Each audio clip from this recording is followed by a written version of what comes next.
Jesus has given me. You are my champion. Sing it out. Come on, giants. Giants fall when you stand undefeated. In the battle you won.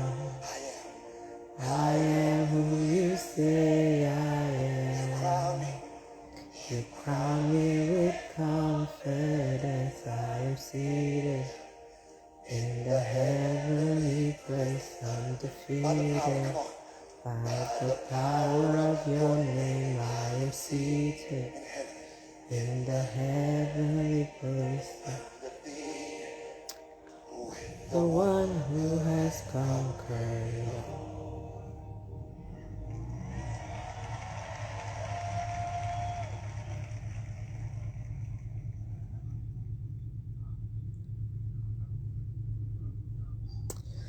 Yes, waiting to 12:30. I'm just going to take the music down a little. The song is Champion by Bethel Music and Dante Bow. I think there are different versions actually, but I don't know who sang the original. Sorry about that. I'll just take the volume down a little.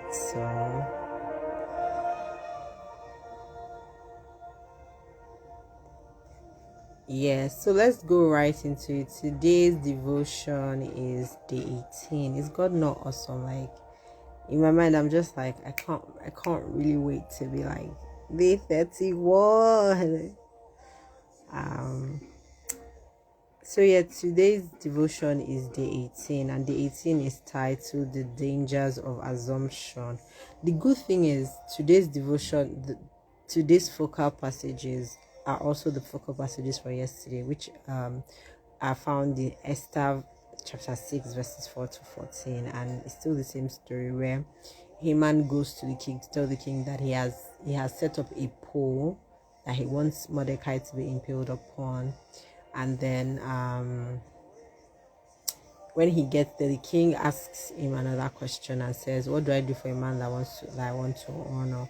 And he just assumed that he was going to be the man that God wanted to honor.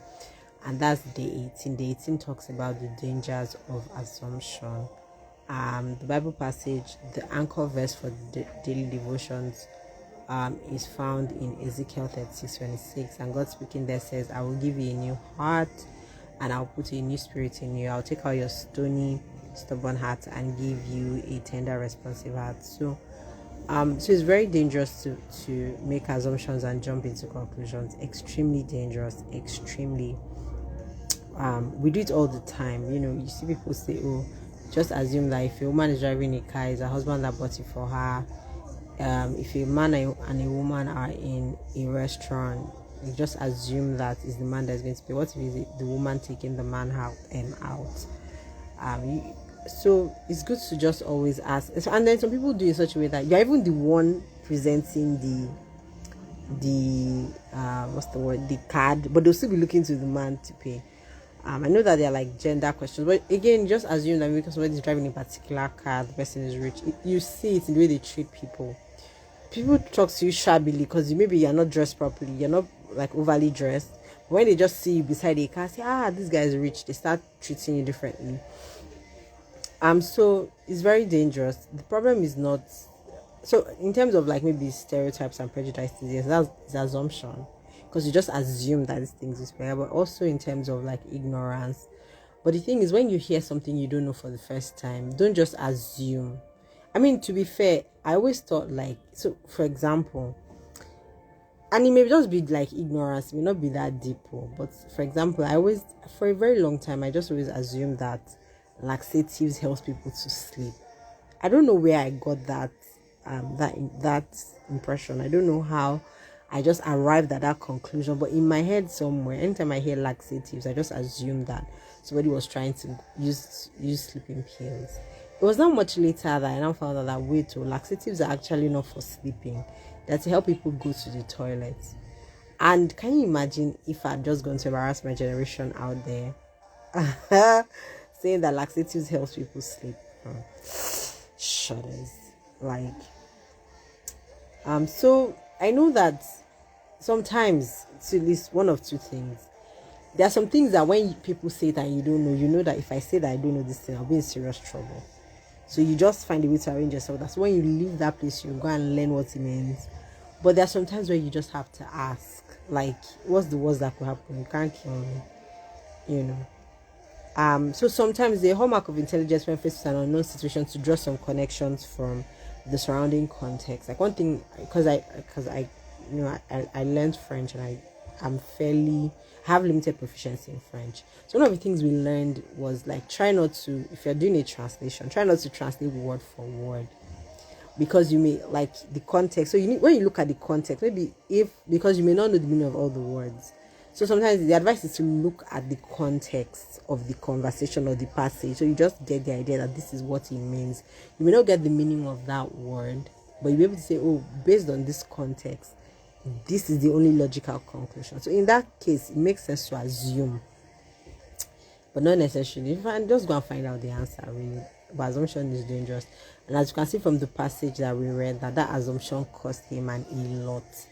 You know, if he had asked that, oh my lord, who is this person that the king wants to honor? You know what? If he had asked the question, what did he do? It would have really helped him more. It would have really helped the situation. So if you don't know, it's better to ask questions than to jump into conclusions. So that was what Haman did. Like Haman jumped to conclusion. The king asked for what to do to honor a man that pleased him. Haman's conclusion was that he had to be the man that was honored. After all, one, he was recently promoted, and two, Queen Esther had invited him to a banquet with the king. That conclusion, as we see later, cost him a lot. He ended up being humiliated by a man that openly despised him. So how do focal verses apply to you? A simple question on the identity of the man could have significantly improved the situation. I strongly believe that, although the Bible obviously doesn't tell us that. But today, instead of assuming, ask. Ignorance is not a sin. We should not be, because people say ignorance is a sin. With the amount of knowledge there is in the world today, how can ignorance be a sin? It is choosing to remain ignorant. Because to be fair, there's so much out there. Like how many things I want to know, how many things I want to read. I have 24 hours in a day. Like, and you know, in that 24 hours, you go to work, you do personal development, you know, if you're serving in church, you do church. If you have some other personal things that you do, you also do that. If you are moonlighting, you also do that. You also have to be there for your family, like as a daughter, friend, son, husband, whatever. Like all in 24 hours, and you still have to sleep so that you be ready for the next day. So it's just like how many things, like how many pieces will I divide myself into? So it's not bad to not know, but always ask questions. Like don't just assume. Don't assume yourself into trouble. I pray that God will help us in Jesus' name. So let's pray. Thank God for educational institutions and platforms that make learning possible.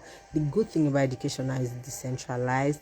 There are plenty institutes, professional bodies, and things you may join without necessarily even going to school. You know, tech has shown us that sometimes you may not really need all of that qualification. But there are also some career paths where you need qualifications. But in any event, you can learn a lot of things on YouTube, Instagram, so many people, Zoom, Telegram. There are so many WhatsApp channels. In fact, there are channels everywhere. There's channels on YouTube, there are channels on Instagram, there are channels. So you just have to choose, what you want to learn. There are Coursera, edX, and all that. So thank God for people that are thinking.